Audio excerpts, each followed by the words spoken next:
అందరికీ నమస్కారం అండి. తెలుగు కథల వేదికకు స్వాగతం. ఈరోజు ప్రముఖ రచయిత్రి వాణిశ్రీ గారు రచించిన కర్మ అనే ఫీల్ గుడ్ స్టోరీని విందామండి. ఇక కథలోకి వెళితే, అప్పుడు రాత్రి 8 అయ్యింది. రాయల్ రెసిడెన్సీ ముందు ఆటో ఆగింది. భాస్కర్ ఆటో దిగి లగేజీ దించాడు. కాంతమ్మని చెయ్యి పట్టుకుని ఆటోలో నుంచి కిందకి దించాడు.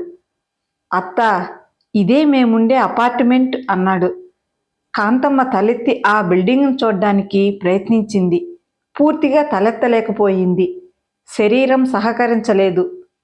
ఆమె ఇప్పుడు ఎండిపోయిన చెట్టులా కనిపిస్తోంది. తలంతా పూర్తిగా తెల్లబడి వెండి కిరీటంలా మెరుస్తోంది. ఎంతో జీవితానుభవానికి గుర్తన్నట్టుగా ముఖం ముడతలు పడింది. బుగ్గలు లోతుకుపోయి ఉన్నాయి. జీవం లేని కళ్ళు గాజుగోళీల్లా కనిపిస్తున్నాయి. ఆమెను చూసిన వాళ్ళెవరైనా జబ్బు మనిషిని ఇట్టే కనిపెట్టేయవచ్చు. భాస్కర్ మేనత్త కాంతమ్మ ఒంటరిగా ఊళ్ళో ఉంటోంది. భర్త చనిపోయి 30 ఏళ్ళయింది.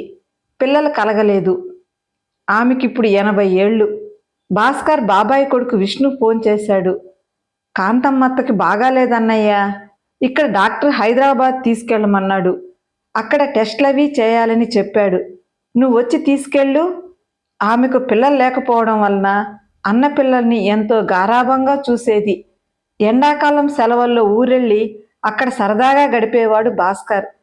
ఒక్కసారిగా చిన్నతనపు జ్ఞాపకాలు అతనిలో చెలరేగాయి. అవన్నీ మర్చిపోలేని మధుర స్మృతులు. సరే అని భాస్కర్ ఊరెళ్ళి మేనత్తని వెంటబెట్టుకుని హైదరాబాద్ తీసుకొచ్చాడు. భాస్కర్ ఆటో దిగడం చూసి అపార్ట్మెంట్ వాచ్మెన్ మల్లయ్య పరిగెత్తుకొచ్చి లగేజీ అందుకున్నాడు. అతను మేనత్తను లిఫ్ట్లో ఎక్కించి తనున్న 3వ అంతస్తులోని ఫ్లాట్కి తీసుకెళ్లాడు. భాస్కర్ వెళ్ళేసరికి ఇల్లంతా సందడిగా ఉంది. అపార్ట్మెంట్లోని ఆడవాళ్లే కాక చుట్టుపక్కల ఇళ్లలో వాళ్ళు కూడా ఉన్నారు. అంతా పట్టు చీరలు నగలు ధరించి కళకళలాడుతున్నారు. లహరి వరలక్ష్మి వ్రతం చేస్తోంది. ముత్తైదువులకు తాంబూలాలు ఇస్తోంది. అక్కడంతా సందడిగా ఉంది. ఆ సమయంలో భర్త తన రోగిష్టి మేనత్తను తీసుకురావడం ఆమెకు నచ్చలేదు. లగేజీ తెచ్చి లోపల పెట్టిన వాచ్మెన్తో చెప్పింది. మల్లయ్య, కారిడార్లో ఒక కుర్చీ వేసి ముసలావణ్ణి అందులో కూర్చోబెట్టు. లోపల వ్రతం ముగిసే వరకు కాంతమ్మ బయట అలా కూర్చుండిపోయింది. భాస్కర్ మంచినీళ్ళు తెచ్చి ఆమెకు అందించాడు. అంతా వెళ్ళిపోయాక కాంతమ్మను లోపలికి తీసుకెళ్లాడు భాస్కర్. అది 3 బెడ్రూమ్లున్న ప్లాటు.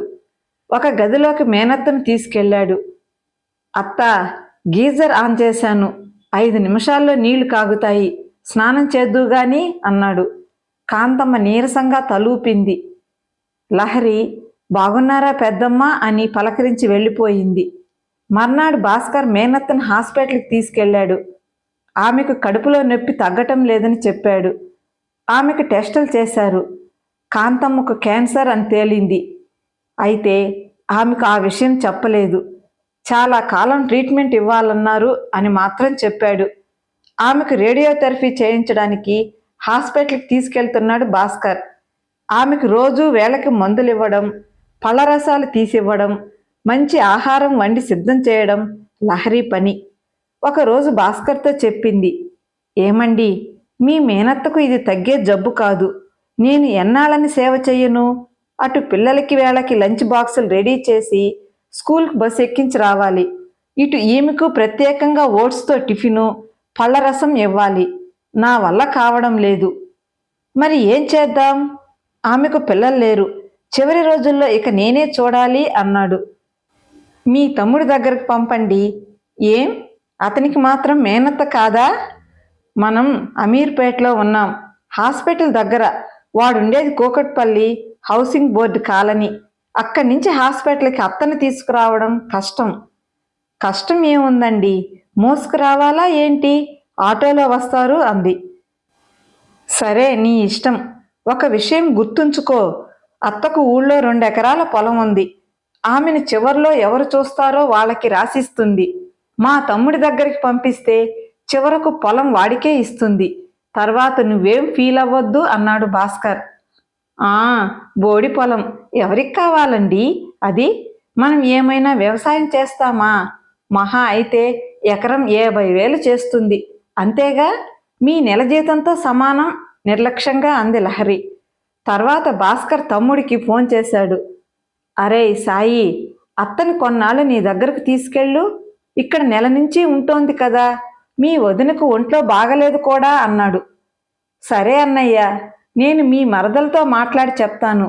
ఎందుకంటే తను జాబ్ చేస్తోంది కదా, తను ఒప్పుకోకపోతే ఏదైనా ఓల్డేజ్ హోమ్లో చేర్పిద్దాం అన్నాడు సాయిబాబు. అయితే సాయిబాబు భార్య మైత్రేయి కాంతమ్మను తమ ఇంటికే తీసుకురమ్మంది. ఈ వయసులో జబ్బుతో వృద్ధాశ్రమంలో ఎలా ఉంటుందండి? పాపం, పిల్లలు లేని మనిషి. చిన్నప్పుడు మిమ్మల్ని ఎంతో ప్రేమగా చూసేదని చెప్పారు. ఊరెళ్ళినప్పుడు నన్ను ఎంతో ఆప్యాయంగా చూసేది. మంచి చీర కొనుక్కో అమ్మా, నా కూతురు లాంటి దానివి అని డబ్బు ఇచ్చేది. వద్దన్నా ఊరుకునేది కాదు. నేను ఎట్లాగో అడ్జస్ట్ అవుతాలేండి, కాంతమ్మ పెద్దమ్మని మన ఇంటికి తీసుకురండి. సాయిబాబు సంతోషించాడు. పెద్దవాళ్ళని ఆదరించాలని తమకు ఉన్న ఇంట్లో భార్య సహకారం లేనిదే ఏం చేయలేడు. ఆ సంగతి అతనికి బాగా తెలుసు. అందుకే మేనత్తను ఇంటికి తీసుకురావడం గురించి భార్యను సంప్రదించాడు. మైత్రేయి కూడా మనసున్న మనిషి. కష్టసుఖాలు తెలిసింది కనుక మేనత్తను ఇంటికే తీసుకురమ్మంది.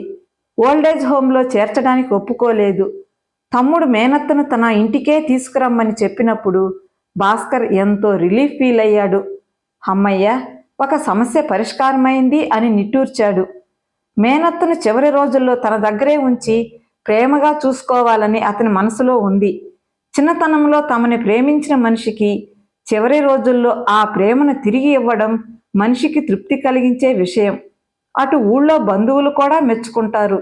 మేనత్తను హైదరాబాద్ తీసుకెళ్లి వైద్యం చేయించాడని, ఆఖరి రోజుల్లో బాగా చూసుకున్నాడని కలకాలం చెప్పుకుంటారు. కానీ భార్య సహకారం లేనిదే తను ఏం చేయగలడు? లహరి మనసు అతనికి అర్థమైంది. మేనత్తకు పరిచర్యలు చేయడంలో పెద్ద కష్టం ఏమీ లేదు. పని మనిషి ఎటూ ఉంది. కానీ ఆమె జబ్బు మనిషి.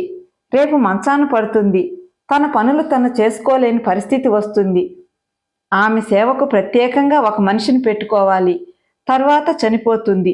తమ దగ్గరే అంత్యక్రియలు నిర్వహించాలి, దినం చెయ్యాలి. అదంతా ఎవరు పడతారు? ఆమె తనకు జన్మనిచ్చిన తల్లి ఏం కాదు. అది భార్య ఆలోచన. భాస్కర్ కూడా భార్యను ఒత్తిడి చేయలేదు.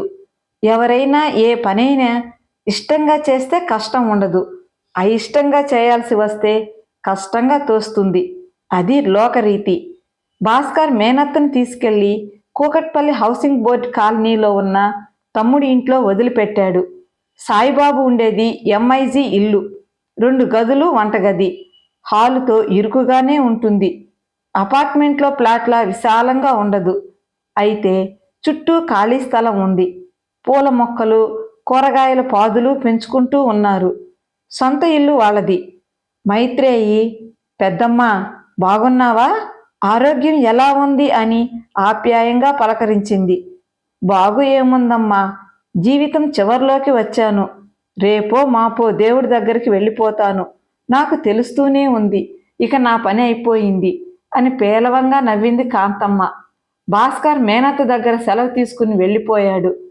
సాయిబాబు ఇంటికెళ్ళిన తర్వాత కాంతమ్మ సంవత్సరం పాటు ఉంది.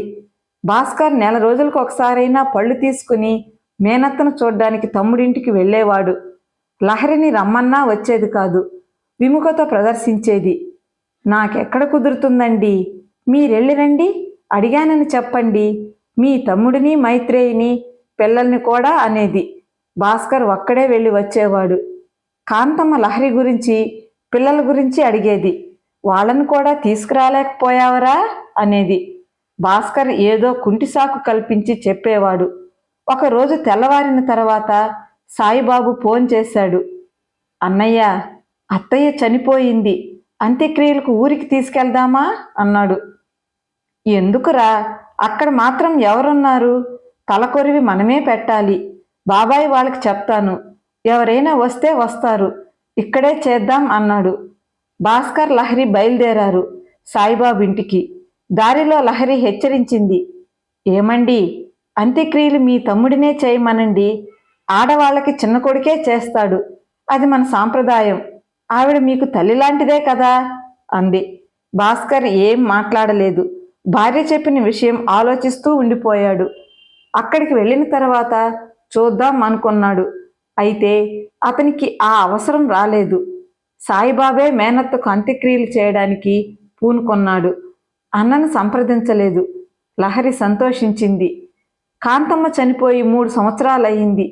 ఆమెకు కర్మ చేసిన సాయిబాబు 3 సంవత్సరాలు తద్దినం పెట్టాడు. అరే సాయి, కర్మ చేశావు కనుక 3 ఏళ్ళు తద్దినం పెట్టావు. ఇక చాలు, మనోళ్ళు అంతవరకే చేస్తారు అన్నాడు ఊరి నుంచి వచ్చిన బాబాయి కోటయ్య. సంవత్సరం తర్వాత సాయిబాబు మైత్రేయి భాస్కర్ ఫ్లాట్కు వచ్చారు. కొత్త ఇల్లు కట్టుకున్నాం. ఆదివారం రాత్రి గృహప్రవేశం అని ఆహ్వాన పత్రం ఇచ్చారు. గృహప్రవేశానికి వెళ్ళిన భాస్కర్కి తల తిరిగినంత పనైంది ఆ భవనం చూసి. ఇక లహరి బెత్తరపోయి నోరు తెరుచుకుని ఉండిపోయింది. 3 అంతస్తుల భవనం, 6 పోర్షన్లు, కాంతమ్మ నిలయం అని స్టెయిన్లెస్ స్టీల్ అక్షరాలు ఎండలో మెలమెలా మెరుస్తున్నాయి. రండి రండి అని అన్నా వదిలిని ఆహ్వానించాడు సాయిబాబు. మైత్రేయి ఖరీదైన పట్టుచీరలో, మెడలో డైమండ్ నెక్లెస్తో అపర లక్ష్మీదేవిలా కనిపిస్తోంది. ఏరా, లోన్ తీసుకుని కట్టించావా అని అడిగాడు భాస్కర్ తమ్ముణ్ణి. లేదన్నయ్యా, కాంతమ్మత్త నాకు ఊళ్ళో ఉన్న 2 ఎకరాలు రాసింది కదా, అక్కడికి రాజధాని వస్తున్నదని, రేట్లు పెరిగాయని బాబాయ్ బేరం తీసుకొచ్చాడు. అమ్మేశాను. 2 కోట్లు వచ్చాయి. ఆ డబ్బుతో కట్టాను చెప్పాడు సాయిబాబు. ఆ భవనానికి కాంతమ్మ నిలయం అని తమ్ముడు పేరు పెట్టడంలోనే ఆంతర్యం గ్రహించాడు భాస్కర్. లహరి మాత్రం అంతర్మదనంలో పడింది. ఏమండి, మీ మేనత్తను మన దగ్గరే ఉంచుకుంటే కోట్లు మనకే వచ్చేవి కదండి, దేనికైనా ప్రాప్తం ఉండాలి అంది. ప్రాప్తం ఎలా సిద్ధిస్తుంది? కర్మను బట్టి. శ్రీకృష్ణుడు అందుకే చెప్పాడు కర్మ చెయ్యి, ఫలితం ఆశించకు అని. కర్మ అంటే పని అని అర్థం.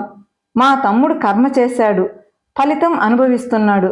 అదే కాకుండా మనం ఇతరులకి ఏదైనా మేలు సహాయం చేస్తే కదా మనకు ప్రాప్తం సిద్ధించేది.